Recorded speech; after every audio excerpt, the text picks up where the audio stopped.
Hi, I'm Dr. Dave Hayes, and for my short rant today, September 20th, there's a question of, will Ukraine's counteroffensive backfire? And I'm very bullish on Ukraine, and I can't help it.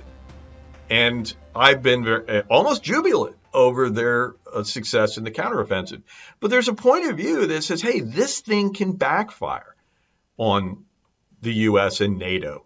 And it largely comes down to a question of, will Russia strike back? And so I want to consider an argument, and I'm going to argue against the argument, okay? But I want to consider this pessimistic view that is very different from my own. Okay, so yesterday, September 19th, at the National Interest, there was an article by Ted Gallen-Carpenter in which he makes this, he argues, well, here's his heading, right? His subtitle, NATO leaders and Western news media need to realize that they may be celebrating the prelude to a prolonged, extremely bloody war or even an impending nuclear disaster.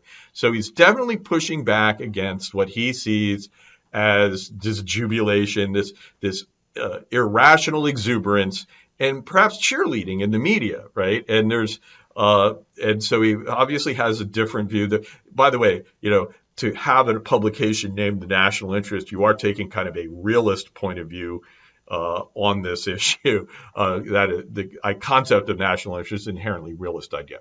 But let's look at his argument, and what he does is he lays out the scenarios, right? This is what is likely to happen. He said 4 things can happen here. And he has a maybe, okay? He's not saying these will happen, but here are the 4 scenarios that he sees as being problematic, and we should consider these. Okay, the first 2 scenarios are conventional counteroffensives, counter moves by the Russians. And I'm going to take them both together. One is an attack on Odessa, escalating the war and having a counteroffensive on Odessa. And the other one is a bold major pincer movement where the Russians attack from south of Donetsk, where they have their forces in the so-called land bridge, and moving up to the north and simultaneously attacking from Russia back towards Kharkiv, where they just were routed, right? And these are his big moves. Honestly, I just don't see it, right? In fact, I don't ever want to be harsh to someone, but I really feel that these are divorced from reality, right? To even consider that these options might be on the possible. The counteroffensive on Odessa. The Black Sea Fleet has been staying away from Ukraine more and more as the Ukrainians' Neptune missiles have proved effective, and they've been receiving Harpoon missiles from Britain, right? So, the threat on Odessa vanished not for no reason, right? Similarly, this major pincer movement, we've been looking for double envelopments. You've been following the war, the threat of a double envelopment. I mean, this is the kind of thing we think of Russia, or maybe we're thinking back to the Soviet Union, we think of them doing. And they have threatened to do it, in that bulge in the east. If you look at maps, there's always been this bulge in Donetsk going into Luhansk province, basically south of Izium and north of Donetsk city. And from those 2 directions, for a long time, the feeling was that, they're going to attack south from Izium, and they're going to come up from Donetsk city and take Sloviansk, cut off the Ukrainians who were at that point in Severodonetsk and Lysychansk. And, that was always the concern, that they were going to trap a lot of Ukrainian troops and take out a big part of their army. Never happened. And in fact, the story is that they kept trying to do smaller and smaller double envelopments and never quite got it right. Now you're suggesting that they're going to do an even bigger, more bold one that they have failed to do against Ukraine when they were, presumably stronger, right?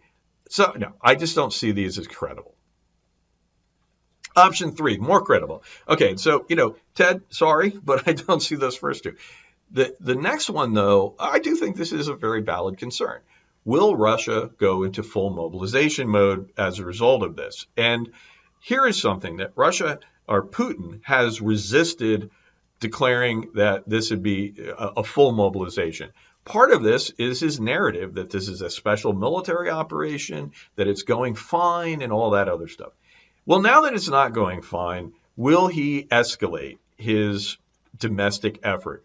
Will he call for a full mobilization, more reserves, broader conscription, conscript people for the duration, maybe, not just these short-term things, and larger numbers of folks, right? Will that happen? That is certainly what the military bloggers are pushing for. And so there is talk about the need for this. And him not doing it is increasingly a complaint of the ultra-nationalist pro-war side of things. So it's possible. And I said this is a potential backlash. So I think it's very plausible that this could happen. In fact, I wonder why it hasn't happened. Now, that's a good point. Why hasn't it happened? What is it that Putin sees in his domestic political situation that makes it a bad idea, that he's been bending over backwards not to do it? The folks at ISW watch this on a daily basis. They have said, hey, we don't see an indication that he is moving, but they keep doing what ISW calls crypto mobilization, trying to recruit these volunteer battalions and change rules that recruiters work under so that they can maybe lure more people in. And they actually had a law passed changing some things, raising the ages that people are eligible to join. They're doing all these other things. And so you ask why. The other thing is, so what if they do?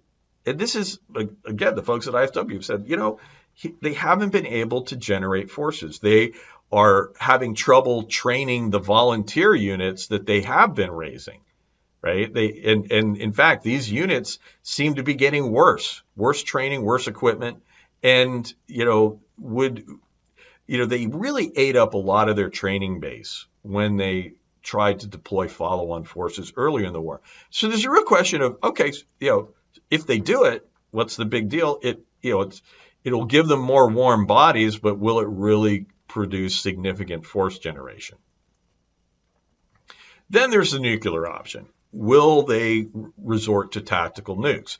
And this gets talked about, and this is not unthinkable, right? Russian doctrine sees the use of limited nuclear weapons as part of an escalatory process about, deterring. It's usually meant to deter use at higher levels, right? And so they have it's very much about deterring the West. Were they to use tactical nukes, it would be a game changer in many ways, right? And it would be a disaster for the targeted areas. But would it be a disaster for the U.S. and NATO, right? Or would it be a disaster for Putin? And this is a thing that you look at, and I don't think people have thought this through, and I don't know, we need to think it through more. The presumption in Carpenter's article is that it would be a Cuban Missile Crisis, and that unless the West wants to, go in, risk nuclear Armageddon, right? It will have to do something. Like and there isn't much discussion of this. It's like, well, what would the West's response be? Is the West's response, oh my God, we gave up? Or is the West more threatened, right? Does the West respond with more consistent support for Ukraine? Also, what does China and India do as a result of this? And, where does the strategic situation go? This would raise a crisis, but, in escalating, right now, the threat of escalation keeps the U.S. from giving Ukraine things like ATACMS. And, it keeps a lid on U.S. and NATO support to a certain extent. Escalate, now what happens, right? Is the U.S. going to be, do what Putin desires, or are they going to say, okay, well, now here we go, we're in this? So I think that's a very problematic situation on both sides, and I don't think it's been thought through well enough. And in the end, I really say, hey, look, what's the alternative, right? All right, so yes, there's this bad thing that can happen, but anytime you're in a proxy fight or in a conflict with a nuclear power, that is the nuclear option's an issue. I'm just like, what's your alternative, right? What are you suggesting, that we not support Ukraine, right? Is that going to, produce better outcomes? Are we talking about, making concessions to Putin, pushing Zelensky to make concessions? We haven't seen that as a result. And so,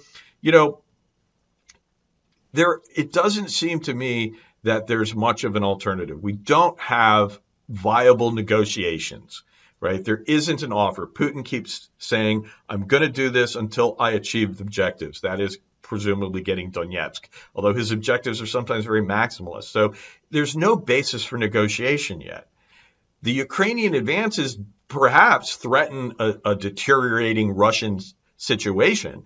That might create a situation where negotiation is possible, but we don't see it yet. And so the Ukrainians not having success is not going to create an opportunity for negotiation, right? It's going to, and so my thing is like, hey, if he's worried about extremely bloody war, I'm like, look, before Ukraine brought maneuver back into the fight, we were in a war of attrition, an extremely long bloody war, right? Stalemate is horrible, right? And so, I don't see that. It's like, look, well, what's the alternative to being happy that the Ukrainians are able to threaten success, right? I mean, they could achieve success in the long run, or we could be setting conditions for negotiation. These are things. So I just don't see how success, what's your alternative to Ukrainian success for ending this thing in any way that's reasonable for NATO's interests and the U.S. interests, if you're into that, as opposed to worrying about what's right or good for Ukraine, because there is a distinction between those two. That is important to keep in mind. So I just don't, I have not changed my mind on this very much. I do think we want to, think about the nuclear side of things a little more. And presumably folks are doing that because that will be a crisis to respond to. It won't be the Cuban Missile Crisis. It will be something else. And that's something that maybe we should think about. Thank you for watching my short rant. I hope it was short and not too much of a rant. I'm Dr. Dave Hayes, and though I teach at Troy University, this video is my own work. Troy University has neither approved nor reviewed the content. So there. And if you want to learn more about Troy anyway, figure out who would hire a guy like this, you can always go to www.troy.edu. I also am going to have a little card popping up here that you can go see my bio and some information about where I teach, which will descend to shameless self-promotion, but I want more students. What can I say?